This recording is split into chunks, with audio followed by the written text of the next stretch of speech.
두 가지를 말씀드리고 본론으로 들어가려고 합니다. 첫째로 요즘 몇 번에 걸쳐서 성전에 대한 말씀을 드렸죠. 그동안 성전에 대해서는 기회 있을 때마다 말씀을 드렸기 때문에 또 이번 기회에 성전에 대해서 충분히 말씀을 드렸기 때문에 여러분들 성전에 대해서 잘 이해를 하고 계시리라 생각을 합니다. 그럼에도 한번 오늘 좀 응용하는 차원에서 응용하는 질문을 좀 말씀을 드려보겠습니다. 자, 여러분, 예배당을 가리켜서 성전이라고 하면 맞나요? 틀리나요? 왜 대답들을 안 하세요? 입을 크게 열어서 대답을 해주세요. 다시 묻습니다. 예배당을 가리켜서 성전이라 하면 맞나요? 틀리나요? 네, 틀리죠. 그러면 예배당 건축을 두고 성전 건축이라 하면은 맞나요? 틀리나요? 틀리죠. 아직 확신이 없는 분도 있는 것 같아요. 대답하는 거 보면. 자, 그래도 예배당에 가면서 나는 지금 성전에 갑니다. 이렇게 말하면 맞나요? 틀리나요? 틀리지요. 네, 아주 많은 한국교회 성도들이 예배당을 성전이라고 해요. 자, 근데 그렇게 말하면 그것은 본인의 의도와는 무관하게, 본인이 의도했던, 안 했던 그 의도와는 무관하게 성전의 실체이신 예수님을 부인하는 거예요. 예수님이 성전이신데 성전의 실체, 구약의 성전은 그림자이고 예수님이 실체이신데 예배당을 가리켜 지금도 성전하면 성전의 실체이신 예수님을 부인하는 것입니다. 목사들도 아주 자연스럽게 예배당을 두고 성전 하는데 미안하지만 그건 성경도 모르고 성령도 모르고 또 구속사도 모르고 그런 것이죠. 자, 이제는 교회가 성전이고 우리 그리스도인들이 성전이다. 이걸 분명하게 이해를 하시고 혹시라도 이제 우리 교회 성전이 그걸 안 해요. 제가 알기로는 예배당을 두고 성전이라고 하거나 예배당 건축을 가지고 성전 건축이라고 하거나 이런 말을 쓰는 것은 매우 틀린 말이다. 이렇게 이해를 해 주셨으면 좋겠어요. 자, 둘째로, 우리 사회는 아주 보수적인 사회입니다. 그렇죠? 특별히 이 성에 대해서는 아주 보수적이어서 교육조차 제대로 받을 기회가 주어지지 않습니다. 그래서 성적인 얘기는 가능하면 조용히 해야 되고 또 가능하면 안 하고 넘어가는 얘기다 이렇게 생각들을 합니다. 하지만 저는 오늘 본문을 따라서 성적인 얘기를 좀 할 겁니다. 여러분도 오늘은 고정관념을 다 버려두고 내려놓고 자유로운 마음으로 들으시길 바랍니다. 물론 가능하면 제가 순화된 표현을 할 것이지만 기혼 장년들은 물론이고 우리 미혼 청년들 그리고 우리 학생들까지도 진지하게 말씀을 잘 들으시기를 바랍니다. 저도 민망해하지 않고 말씀을 전할 겁니다. 자, 본문으로 들어갑니다. 사도는 이제 고린도전서 7장부터 새로운 가르침을 시작합니다. 이 새로운 가르침은 16장까지 쭉 이어지는데 몇 개의 주제를 다루고 있습니다. 가장 먼저 무슨 주제를 다룰까요? 사도가 가장 먼저 다루는 주제는 부부 생활입니다. 그리고 이어서 결혼에 대해서 다룹니다. 이제 본문 1절을 봅니다. 여러분 성경 1절을 보시기 바랍니다. 너희가 쓴 문제에 대하여 말하면 남자가 여자를 가까이 아니함이 좋으나 이렇게 말하죠. 여기서 두 가지를 알고 가야 돼요. 첫째는 너희가 쓴 문제들에 대하여 라고 마침표를 찍어야 합니다.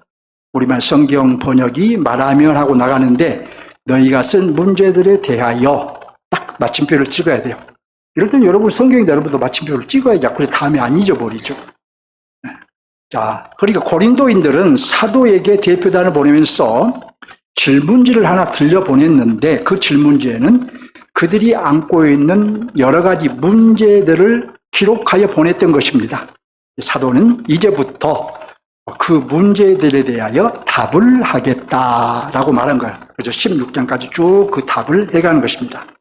자, 그동안 6장까지 다루었던 문제들은 1장 11절에서 말하고 있듯이 글로예의 집 사람을 통해서 들었던 것에 대해서 가르쳤고, 이제부터는 고린도인들이 가져온 질문에 대해서 답을 하겠다는 것입니다. 자, 둘째는 남자가 여자를 가까이 아냐미 좋으나라는 문구입니다. 자, 이것을 정확히 표현하면 남자가 여자를 만지지 않는 것이 좋다는 뜻이에요. 근데 이것은 우리가 오해하기 쉬운 것이 사도의 가르침이라고 오해하기 쉬워요. 이건 사도의 가르침이 아니라 고린도인들의 구호 또는 생각이었던 것입니다. 고린도인들 가운데 어떤 이들은 모든 것이 가하다며 성적인 방탕을 조장하였고, 또 그에 반해서 어떤 이들은 남자가 여자를 만지지 않는 것이 좋다며 금욕을 주장했던 것입니다. 본문에서 사도는 그 금욕주의자들의 구호 또는 생각을 인용한 것입니다. 자, 그러니까 사도는 이렇게 말한 것입니다. 너희가 써보낸 질문지에 남자가 여자를 만지지 않는 것이 좋다는 말이 맞는지 틀리는지 물어왔는데 나는 그에 대하여 이렇게 답하겠다라고 말한 것이죠. 자, 그래서 이제 고린도 교회에 문제가 있어서 우리가 볼 수 있죠. 하나는 모든 것이 가하다며 성적인 방탕을 조장하는 것이 문제였고, 또 다른 하나는 남자가 여자를 만지지 않는 것이 좋다며 결혼을 거부하고 금욕을 주장하는 것이 문제였던 것입니다. 자, 이제 사도의 가르침을 살펴보겠습니다. 사도는 남자가 여자를 만지지 않는 것이 좋다는 금욕주의자들의 주장을 경계했습니다. 왜 금욕주의자들의 주장을 경계했을까요? 먼저 금욕주의자들의 주장을 알 필요가 있겠지요. 금욕주의자들이 주장하는 것은 두 가지입니다. 첫째는 결혼하지 않는 사람은 결혼하지 말라는 거예요. 자, 둘째는 이미 결혼한 사람은 이혼을 하든 아니면 부부관계를 갖지 말든 양자택일을 하라는 것입니다. 금욕주의자들의 이런 주장을 우리가 염두에 두고 사도의 가르침을 살펴야 바르게 이해할 수 있을 것입니다. 이제 본문 2절을 봅니다. 음행을 피하기 위하여 남자마다 자기 아내를 두고 여자마다 자기 남편을 두라. 자, 여러분, 무엇을 위하여 자기 아내를 두고 자기 남편을 두라고 한가요? 네, 음행을 피하기 위하여라고 하죠. 그러니까 사도는 이렇게 말한 거예요. 너희 중에 남자가 여자를 만지지 않는 것이 좋다고 주장하는 이들이 있는 모양인데, 그러나 음행을 피하기 위해서 각각 자기 아내를 두고 자기 남편을 두라. 아마 이제 여러분들 가운데 이 사도의 말에 좀 고개를 갸우뚱하는 분이 있을 거예요. 마치 결혼의 유일한 목적이 음행을 피하기 위함인 것처럼 들리기 때문입니다. 하지만 사도는 지금 결혼의 목적을 말하고 있는 것이 아니에요. 단지 고린도인들의 문제에 답을 하고 있는 것입니다. 금욕주의자들의 주장이 초래하게 될 문제를 차단하기 위해 각자 자기 아내를 두고 자기 남편을 두라고 한 것이에요. 당시 고린도 사회는 성적인 타락이 상당히 심한 사회였습니다. 그래서 고린도 교회도 그 영향을 받았어요. 따라서 금욕주의자들의 주장대로 하면 더욱 음행이 심해질 것이니 음행을 피하기 위해서라도 자기 아내를 두고 자기 남편을 두라고 말한 것입니다. 그들의 상황에 맞추어 답을 하고 있다 보니까 오늘날 우리가 보기에 오해의 소지가 없지 않아 있는 거예요. 자, 사도는 각자 자기 아내를 두고 자기 남편을 두라고 한 후에 이제 3절에서는 뭐라고 하는가 한번 보세요. 3절을 보면 남편은 그 아내에 대한 의무를 다하고 아내도 그 남편에게 그렇게 할지라고 하죠. 각각 자기 아내를 두고 자기 남편을 두라고 했으니 이제 그 목적대로 남편은 아내에 대한 의무를 다하고 아내는 남편에 대한 의무를 다하라고 한 것입니다. 그런데 여기 의무라고 번역된 말은 빚갚음이라는 뜻이에요. 빚갚음. 그러니까 남편은 남편으로서 아내에게 빚을 갚고 아내는 아내로서 남편에게 빚을 갚으라는 뜻이에요. 사도의 의도가 좀 더 무게감 있게 느껴지지요. 남편도 아내도 자신의 배우자가 음행을 피하게 하기 위해서라도 빚갚음, 곧 부부관계를 가볍게 여기지 말라는 것입니다. 이어서 사도는 이렇게 말합니다. 본문 4절을 봅니다. 아내는 자기 몸을 주장하지 못하고 오직 그 남편이 하며 남편도 그와 같이 하여 자기 몸을 주장하지 못하게 하고 오직 그 아내가 하나니. 자, 보세요 여러분. 아내의 몸은 누가 주장한다고 한가요? 오직 그 남편이 한다고 하지요. 반대로 남편의 몸은 누가 주장한다고 한가요? 오직 그 아내가 한다고 하지요. 자, 서로 피하지 말고 빚갚음을 적극적으로 실천하라는 것입니다. 자, 그런데 이 말씀에는 이중적인 의미가 있습니다. 첫째로 남편과 아내에게는 동등한 권리와 의무가 있다는 것을 알 수 있어요. 남편과 아내는 동등한 권리, 동등한 의무가 있어요. 둘째로 결혼 관계에서 남편과 아내는 자신의 몸을 자신이 주장하면 안 된다는 것을 알 수 있습니다. 남편이 아내에게 아내의 의무를 행하길 원하면 이행해야 하고, 자, 아내가 남편에게 남편의 의무를 이행하길 원하면 이행해야 합니다. 자, 앞에서 말씀드린 대로 음행이 만연된 사회에서 음행을 피하기 위해서라도 그리하라는 거예요. 자, 사도는 계속해서 금욕주의자들의 주장을 경계합니다. 금욕주의자들의 주장이 초래하게 될 문제를 차단해야 한다고 말한 거예요. 음행을 피하기 위해서라도 이렇게 해야 된다라고 말합니다. 본문 5절을 봅니다. 음행을 피하기 위해서 자, 어떠하지 말라고 한가요? 서로 분방하지 말라고 하죠. 자, 여기서 정확한 좀 해석이 필요해요. 이 말은 서로의 권리를 빼앗지 말라는 뜻이에요. 사도는 3절에서 부부는 서로 빚을 갚으라고 했는데 그 서로 부부관계를 거절하지 말라고 했는데 이제 5절에서는 서로의 권리를 빼앗지 말라.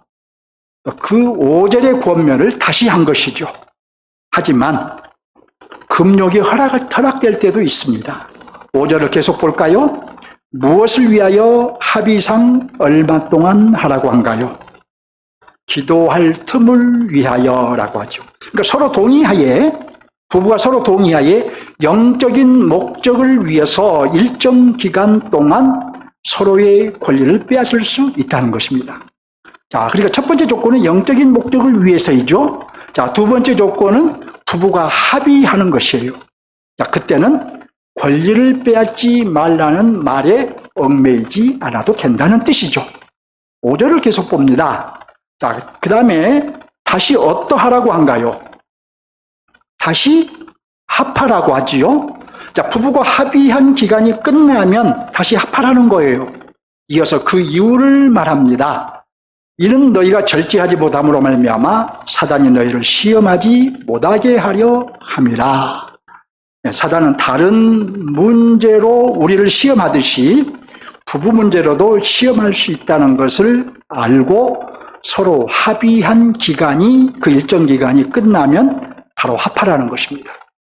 자, 사도가 강조한 것은 사단에 의해 음행에 빠지지 않게 하기 위해서라도 합의한 일정 기간이 끝나면 미루지 말고 다시 합하라는 것이에요. 요즘 각방을 쓰는 부부가 쓰거나 또 부부 관계를 거절하는 부부가 많다고 하는데 영적인 목적을 위해서나 불가피한 경우가 아니라면 각방을 쓰거나 거절하면 사단이 틈쌀 수 있다라는 것을 생각하셔야 될 겁니다. 자, 그러나 이것은 명령이 아니라고 해요. 6절을 봅니다.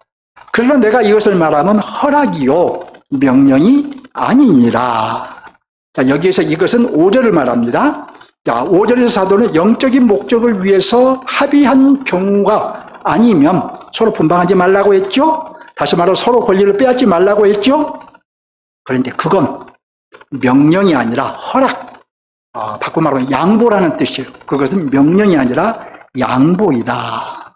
자, 이렇게 권리를 빼앗지 말라는 말은 양보이지 명령이 아니라고 한 것은 부부관계를 가지면 안 된다는 이 금욕주의자들의 주장을 약간 수용한 거예요. 자, 너희가 꼭 금욕하기를 원한다면 일정 기간, 곧 한시적으로 금욕을 해도 좋다는 뜻이기 때문입니다. 사도는 이 문제에 대해서 계속해서 말합니다. 본문 7절을 볼까요? 첫째로 나는 모든 사람이 나와 같기를 원하노라고 합니다. 둘째로 그러나 각각 하나님께 받은 자기 은사가 있으니 이 사람은 이러하고 저 사람은 저러하니라. 무슨 말일까요, 여러분? 사도는 성적 절제의 은사를 가졌습니다. 사도는 그런 자신처럼 모든 사람들이 성적 절제의 은사를 가져서 결혼하지 않고 또 성적 욕구를 잠재우며 살기 원한다고 말한 겁니다. 하지만 그건 불가능한 것이라고 또 말을 해요. 왜냐하면 하나님께서는 사도에게는 그런 은사를 주셨지만 모든 사람에게 그런 은사를 주신 것이 아니기 때문이라는 거예요. 그래서 성적 절제의 은사를 받은 사람은 사도처럼 결혼하지 않아도 되지만, 곧 자기 아내나 자기 남편을 두지 않아도 되지만, 그런 은사를 받지 않은 사람은 억지로 그럴 필요가 없다라고 말한 것입니다. 왜냐하면 절제하지 못하면 음행을 할 수 있기 때문입니다. 자, 그러니까 사도처럼 성적 절제를 할 수 있다면, 자, 그리고 사도처럼 주를 위해 살고자 한다면 자기 아내나 남편을 두지 않아도 되나, 그렇지 않으면 결혼하여 자기 아내나 남편을 두라는 거예요.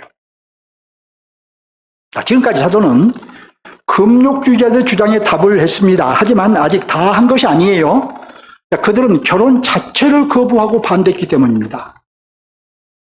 그래서 오늘 본문 이후에서는 결혼에 대한 얘기를 이어갑니다. 대략 살펴보겠습니다. 8절로 9절에서는 결혼하지 아니한 자들과 과부들에게 말합니다. 결혼하지 아니했거나 과부라면 나와 같이, 사도와 같이 그냥 지내는 것이 좋으나 만일 절제할 수 없거든 결혼하라. 정욕이 불타는 것보다 결혼하는 것이 나으니라. 자, 절제할 수 없으면 결혼하라는 거예요. 자, 10절은 이렇게 말합니다. 여자는 남편에게서 갈라서지 말고 남편도 아내를 버리지 말라.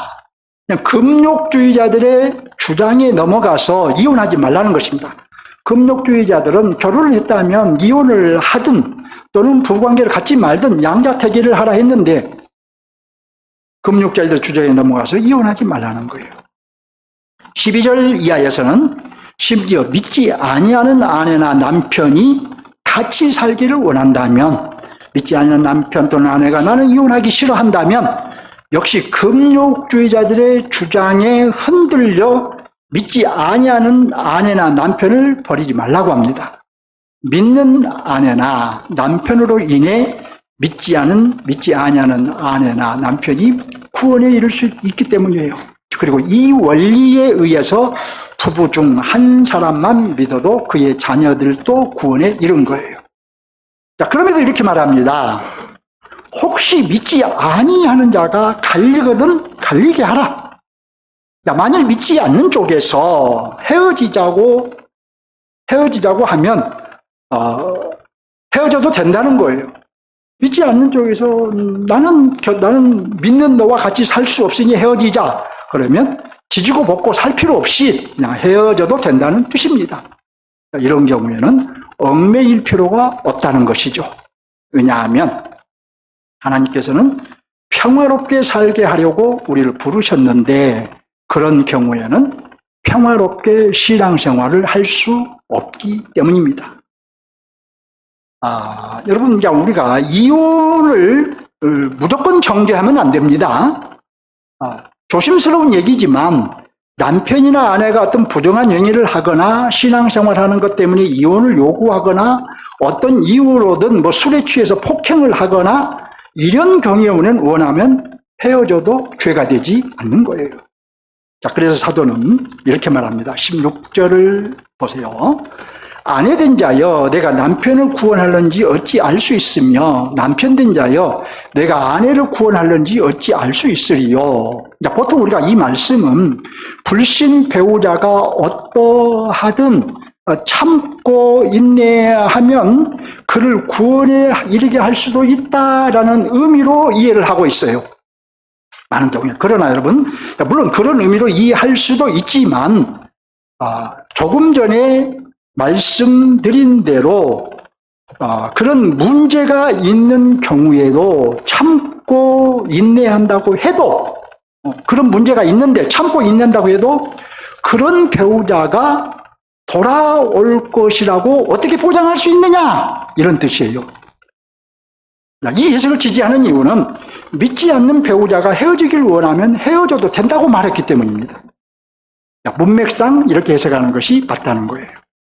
자, 이렇게 사도는 그리스도인의 부부 관계에 대해서 말하고 이후에 이제 이어서 결혼에 대해서 말하므로 금욕주의자들의 주장에 답을 했습니다. 결론을 말씀드리면 금욕주의자들의 주장에 미혹에 넘어가지 말고 결혼한 부부는 정상적인 부부 생활을 하고 미혼자는 사도처럼 절제의 은사를 받지 않은 사람은 결혼하라는 것입니다.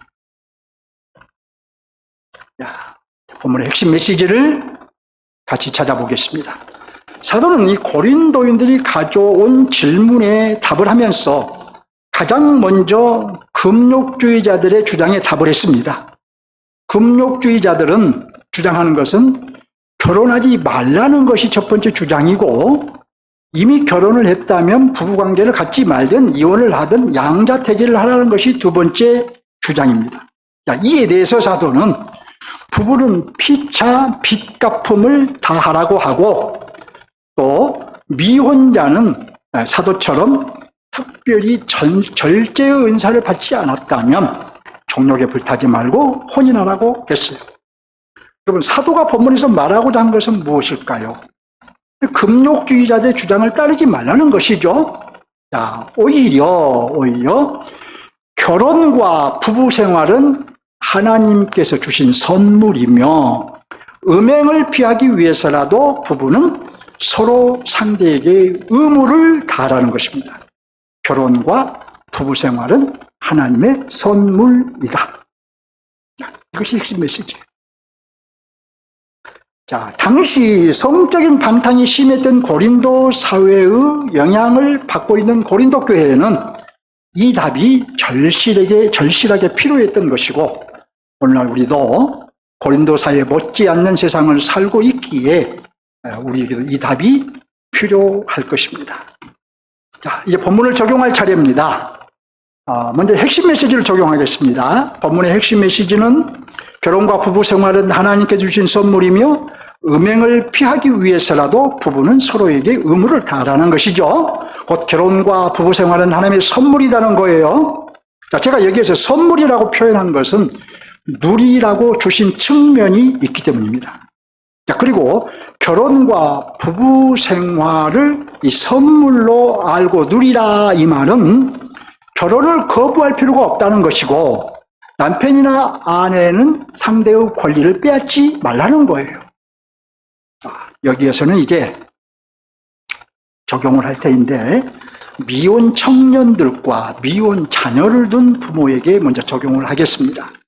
아시는 대로 오늘날 청년들의 결혼 문제는 사회적인 이슈입니다. 오늘날은 금욕주의로 인한 것은 아니지요. 굳이 말하면 철저한 개인주의와 지나친 방종으로 인한 것이라고 진단할 수 있을 거예요.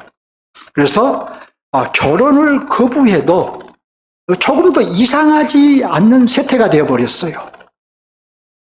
자, 문제는 그리스도인 청년들도 그런 세태, 곧 철저한 개인주의와 지나친 방종을 비판 없이 수용하고 있다는 것입니다. 하지만 그리스도인의 결혼은 하나님이 주신 중대한 사명인 것입니다.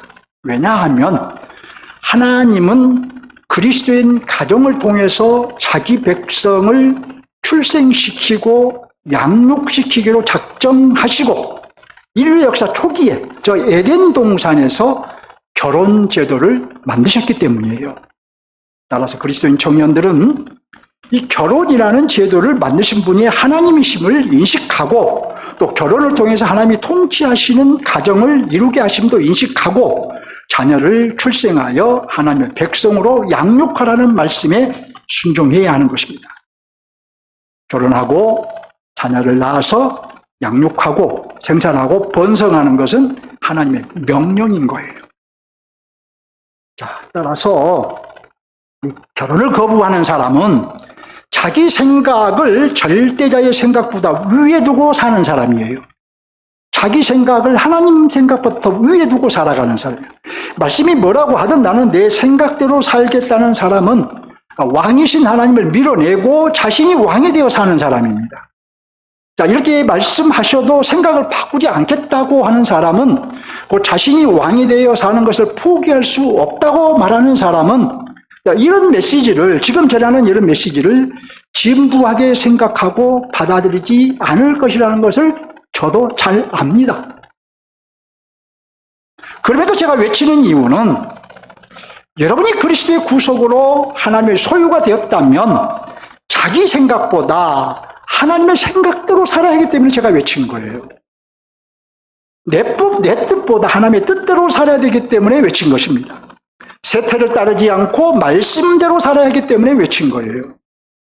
그리스도인은 오직 성경대로 살아야 하기 때문에 외친 것입니다. 여러분, 성경대로 사는 것이 바로 그리스도를 얻는 거예요. 그리고 반대로 세태를 따라 사는 것은 그리스도를 잃어버린 것입니다. 그리고 그리스도를 얻으면 모든 것을 얻는 것이고 그리스도를 잃으면 다 잃게 되는 거예요. 그러니 그리스도를 얻는 선택을 하시기 바랍니다. 그리고 그리스도를 얻고자 한다면 여러분의 생각을 배설물처럼 다 버려야 가능해요. 여러분의 생각을 배설물처럼 버리지 않고 붙잡고 있으면 결국 그리스도를 얻는 일에 성공할 수가 없습니다. 사도 바울처럼 여러분들이 절제의 은사를 받았나요? 주와 복음을 위해 살기로 작정했나요? 그렇지 않다면 정욕에 불타지 말고 혼인하는 것이 여러분의 주인이신 하나님의 뜻이라는 거예요. 자, 또 하나 알아야 할 것은 하나님은 우리에게 하나님의 나라를 위해서라도 위해서 순종하라고 하시지만 자기 자녀인 우리가 행복하길 원해서 순종하라고 하신 거예요. 준비된 법원은 행복한 가정을 이루게 됩니다. 혹시 결혼해서 불행할까 걱정이 된다면 남편과 아내가 되는 준비를 지금부터 하면 됩니다. 그리고 미혼 자녀를 둔 부모들은 우리 애는 나이가 됐는데도 결혼할 생각이 없어요. 이런 말만 하지 말고 마음만 논하지 말고 기도하시기 바랍니다. 자녀들이 세태를 따르지 않고 말씀에 순종하기를 기도하시라는 거예요. 하나님만이 하실 수 있습니다. 이미 결혼하여 가정을 이루고 자녀를 낳고 사는 청년들을 저는 주 예수의 이름으로 축복합니다. 결혼을 꿈꾸고 있는 청년들을 역시 주 예수의 이름으로 축복합니다. 그리고 생각을 바꿔야 할 청년들은 생각을 바꾸고 그래서 결혼을 위해 기도하기를 주 예수의 이름으로 축복합니다. 하나님 여러분이 순종하기를 원하십니다. 또 여러분이 가정을 이루어 행복한 삶을 살기를 원하셔요. 자, 둘째, 하나님 나라 관점에서 적용하겠습니다. 그러니까 여기에서는 이미 결혼한 부부들을 위해 적용하기 원합니다. 본문의 하나님의 나라는 사도들에게 선포된 하나님의 나라이며 우리는 이 나라에 들어간 하나님의 백성입니다. 자, 본문에서 사도는 선포된 하나님 나라에 들어간 그 1차 독자인 고린도인들과 그리고 2차 독자인 우리에게 말한 것입니다. 뭐라고 말했나요? 핵심이 무엇이었나요? 부부는 서로에 대한 의무를 다하라고 했지요. 그리고 여기 의무는 빚갚음이라고 했지요. 자, 그러니까 남편과 아내는 서로에게 반드시 의무를 다하라는 것이죠. 이를 위해서 아내는 자기 몸을 남편이 주장하게 하고 남편은 자기 몸을 아내가 주장하게 하라고 했지요. 자, 이로 보아 본문에 하나님의 나라가 보여주는 면은 남편과 아내가 자신의 의무를 다하는 것입니다. 특별히 부부 생활에서 의무를 다하는 것입니다. 하나님의 백성인 저와 여러분은 정상적인 부부 생활을 해야 한다는 것입니다. 자, 이와 관련하여 고린도인들은 금욕주의가 문제였습니다. 그렇다면 우리는 무엇이 문제일까요? 어떤 부분은 애정이 문제일 수 있습니다. 어떤 부분은 스트레스가 많은 사회생활이 문제일 수 있습니다. 어떤 부분은 권태기가 문제일 수 있습니다. 어떤 부분은 건강이 문제일 수 있습니다. 하지만 여러분, 극복이 불가능한 특별한 문제가 없는 부부라면 정상적인 부부관계를 회복하라는 것이 주님의 명령입니다. 자, 저와 여러분도 이 명령을 기억할 필요가 있습니다. 오늘날 우리나라 부부들 중 소위 쉬는 부부가 일본에 이어 두 번째라고 하는데 극복 불가능한 문제가 없음에도 이 순위에 기여하고 있다면 반드시 회복하셔야 합니다. 주님의 명령입니다. 서로 빚을 갚는 일을 가볍게 여기지 마시기 바랍니다. 사단이 틈을 타지 않도록 주의하시기 바랍니다. 오늘날 생각보다 많은 부부들이 각방을 쓰고 있는 것이 현실이라는데 그리스도인은 각방을 쓰는 순간 사단의 시험에 빠질 수 있다는 것을 아셔야 합니다. 어떤 분은 지금 목사님 이건 매우 현실적이지 못한 메시지입니다. 그렇게 말할 수 있어요. 저도 어떤 분에게는 현실적이지 못한 메시지라는 것을 잘 압니다. 부부간의 애정이나 권태기가 문제라면 극복이 가능해도 노화라든가 이런 문제는 자연스러운 것이고 누구도 막을 수 없기 때문이에요. 자, 그래서 제가 오늘 적극적으로 적용하기 원하는 것은 의무를 다하라는 이 말씀을 좀 더 포괄적으로 적용하는 거예요. 자, 앞에서 서로에 대한 의무를 다하라는 말은 아내는 남편에게, 남편은 아내에게 빚을 갚으라는 의미라고 했지요. 자, 어떤 빚을 갚아야 할까요? 좁은 의미로는 부부관계를 의미하지만 이제 포괄적으로는 부부로 살아가는 삶 전반을 의미합니다.